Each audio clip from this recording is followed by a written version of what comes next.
the loudest noise I've ever heard in my life. Boom.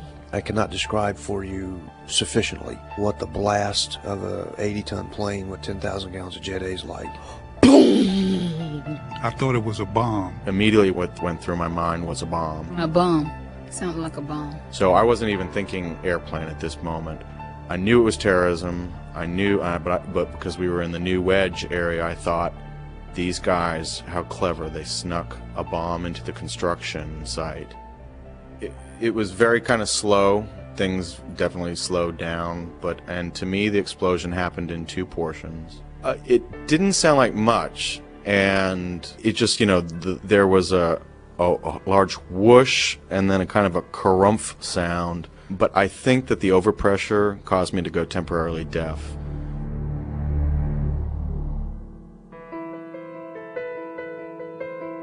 I remember everything.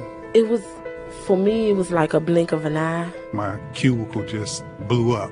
Having gone through a couple earthquakes, I thought, this is going on a very long time, and why does this feel like an earthquake? Little did I know that a plane was literally going right underneath the office. And just a ball of fire just came from behind me and over my head. And it's like it just bust through the walls, and what we saw was fire. Army computer technician J.J. Jackson. You saw it coming, but you couldn't do anything. And I distinctly remember seeing a fireball come through the top of the wall there. It was this big, orange ball. If I could describe it, it was like a flamethrower or, the old dragon. Defense Intelligence Agency Finance Manager Aaron Cooper. The fire went two different ways through the office. And I saw one of my coworkers. I just knew he had, he shouldn't have been out there when I saw him, because I thought he was gone. I can't even describe it. DIA Comptroller's Office Section Chief Paul Gonzalez. The noise was so horrendous that I remember a thought flashing through my mind. Should I tighten up? Should I loosen up? What should I do? Because I knew something was coming and it wasn't good. And then I got hit with a blast. Things flying through the room, heat, and then I was actually lifted. And after I traveled about maybe a foot, everything just went black. I was blown through the air and landed somewhere, and I can only estimate 15, 20, 30 feet away from where I was standing, and the room was immediately hot, dark, debris everywhere. The noise was so bad, the heat was... Go to your oven, crank it up to 400 degrees, stick your hand inside. And then there was screaming. I just kind of looked around. You're kind of in disbelief and, denial, like this can't be real. It's like something that you would see on a movie, not something that would actually happen in real life. So you're not thinking that it's really happening. Army computer technician J.J. Jackson. I said, maybe I'm dreaming. I said, I just need to wake up. It's like I was on the outside looking at myself. It's strange. It was like I was on the outside looking at myself, and it's like I could see my legs moving, and then it kind of dawned on me, this is really happening. The last thing in my mind was, well, this is it. I was going to die in a fire, which has always been my greatest fear in life.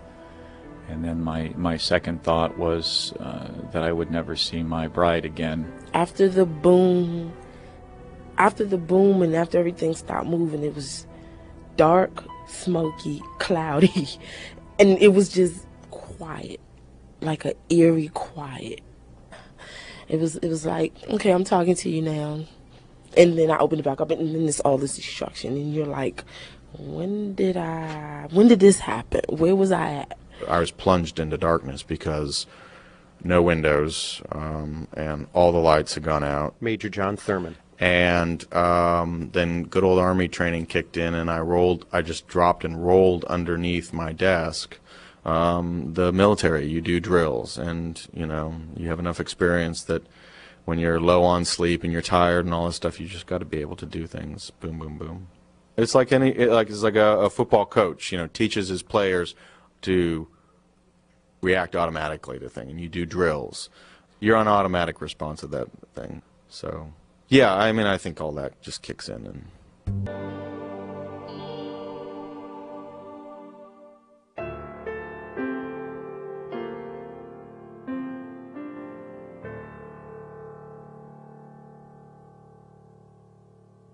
I remember saying thank you, and that was to God for living. Defense Intelligence Agency Comptroller's Office Section Chief Paul Gonzalez. Because I really did not, when that blast hit me, I didn't think I was going to be alive. It was just, in general, very calm. I mean, you can see fire not 10 feet from you. You got black billowing smoke. Yet everybody was talking calmly. I remember shouting, who else is here? Who's here? Major John Thurman. Because of the huge overpressure and the shaking, every bit of furniture had fallen down. So now where there used to be file cabinets standing there had fallen into the aisles, and where you thought were clear aisles were now full of furniture that you had no idea where it was. And plus the room was immediately filling up with smoke. And so just this wave hit me, and I was at this point laying face down on the floor. Wall. And then I knew that to turn right, and I crawled until I ran headfirst into a wall, and that's just the way I found my way out. I remember bits and pieces because I remember I was crawling over debris because I remember thinking in my head, ouch, ouch, ouch, ouch, ouch, because they were so cut and burned, and they were concrete body parts, all of that, but you didn't pay attention and go, oh, there's the arm, there's a foot. You just were like, we got to get out of here. Oh. And I remember getting to the end of this hole. Did they tell us to jump or something? Then we ended up outside. That morning, I just got back from exercising. Mike Kurtz is Louise Kurtz's husband. I sat down, drank a cup of coffee, turned on the television. Of course, I saw the incident in New York at the Twin Towers. And at the bottom of the television, there flashed an explosion at the Pentagon. First time in my life, I had a very eerie feeling.